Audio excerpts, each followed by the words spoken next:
নমস্কার বন্ধুরা, তথ্যমিত্র ইউটিউব চ্যানেলের পক্ষ থেকে আপনাদের সবাইকে স্বাগত।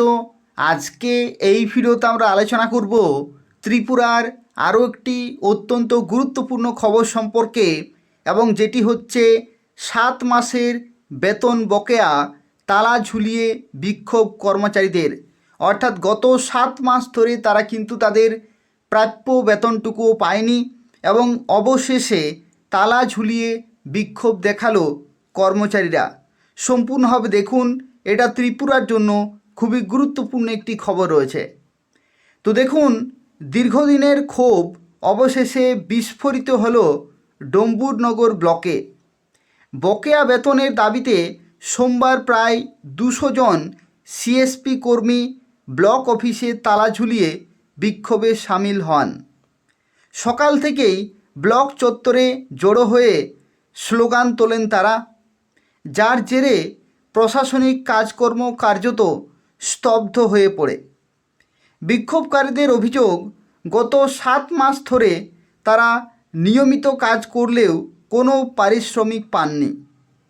বাড়ি বাড়ি পরিষেবা পৌঁছে দেওয়া থেকে শুরু করে সরকারি বিভিন্ন প্রকল্প বাস্তবায়নে গুরুত্বপূর্ণ ভূমিকা পালন করলেও তাদের প্রাপ্য সম্মানই এখনও মেলেনি। বিষয়টি একাধিকবার ঊর্ধ্বতন কর্তৃপক্ষকে জানানো হলেও সমস্যার কোনো সমাধান হয়নি বলেই তাদের দাবি। এক বিক্ষুব্ধ কর্মী জানান, আমাদের সংসার চালাবো কিভাবে? 7 মাস ধরে বিনা বেতনে কাজ করছি, বারবার জানিয়েও কোনো সাড়া পায়নি, তাই বাধ্য হয়ে আজ রাস্তায় নামতে হয়েছে। অধিকাংশ ক্ষেত্রেই এই কর্মীরা মহিলা হওয়ায় পরিবারের আর্থিক চাপ আরও বেড়েছে বলেই উঠে আসছে তাদের কথায়।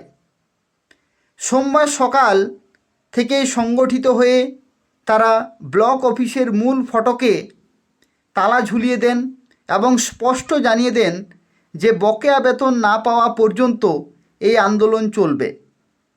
শুধু তাই নয়, প্রয়োজনে আন্দোলন আরও তীব্র করার হুঁশিয়ারিও দেন তারা। ঘটনাকে কেন্দ্র করে এলাকায় কিছু সময়ের জন্য উত্তেজনা তৈরি হলেও পরিস্থিতি নিয়ন্ত্রণে ছিল। ব্লক অফিসের ভেতরে কর্মীরা প্রবেশ করতে না পারায় সরকারি কাজ ব্যাহত হয়।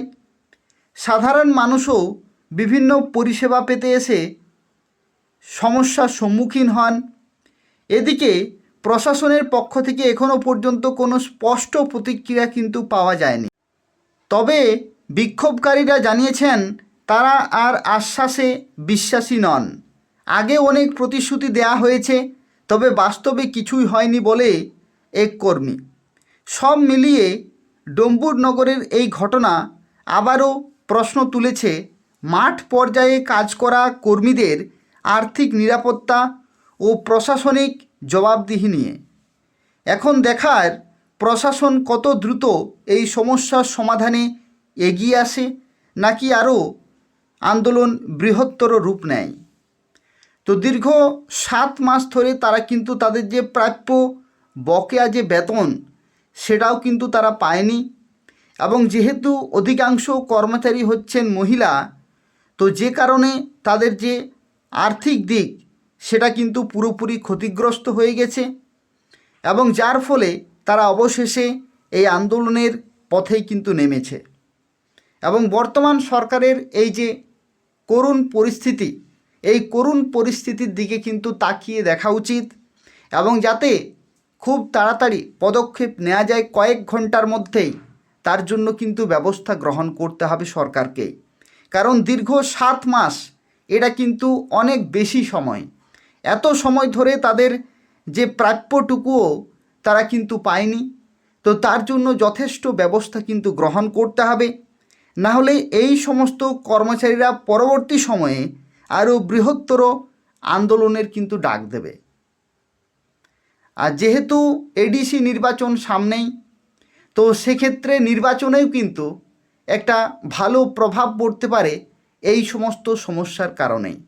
তো সার্বিক দিকটা বিচার করেই বর্তমান সরকারকে কিছু গুরুত্বপূর্ণ পদক্ষেপ কিন্তু গ্রহণ করতে হবে, যাতে এই সমস্ত কর্মচারীরা মাসের শুরুর দিকেই বেতন পান, কোনোভাবেই যাতে বকেয়া বেতন না থাকে এবং সঠিকভাবে যাতে কর্মচারীরা তাদের প্রাপ্যটুকু পায় সেদিকে কিন্তু প্রতি মুহূর্তেই নজর রাখতে হবে সরকারকে। তাই হচ্ছে অত্যন্ত গুরুত্বপূর্ণ একটি খবর।